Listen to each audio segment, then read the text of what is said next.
তারা কি আপনার মানে তারা কি আপনার খোঁজে এখানে আসছে ভাই? তারা আমি শুনেন বিষয়টা হলো আমার তো একটা পেশা আছে, আমার ভিডিওর পাশাপাশি আমার একটা পেশা আছে। আমি পাওয়ার টিলার গাড়ি চালাই। এখন আমার বর্তমানে আমাদের এখন সিজন, আমাদের এই সিজনে আমি পাওয়ার টিলার চালাই, মাঠে হাল চাষ করি।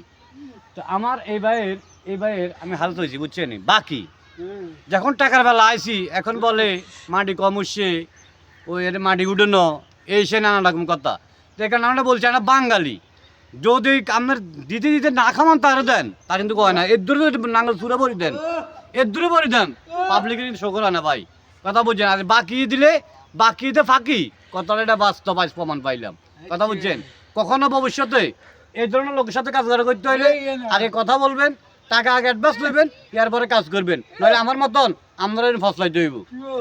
এটা তো কালকে রাতে বিলাল ভাই লাইভে কইছিল যে আগে টাকা তারপরে কাজ। তারপরে কাজ ভাই, আমি তো হয়তো দেশের মানুষ হিসাবে প্রতিবেশী হিসাবে কাজটা করে গেলাম, যাক টাকা দুদিন পরে দিব আমাকে। কিন্তু এখন টাকার বেলা আইসি আর এখন মানে হেরে নানান রকম কথাবার্তি, ওই কিস্তিওয়ালার মতন ঘর তালা মারি যাই গই, এই সেই দুনিয়ার নানান রকম কথাবার্তি, কথা বুঝছেন নি।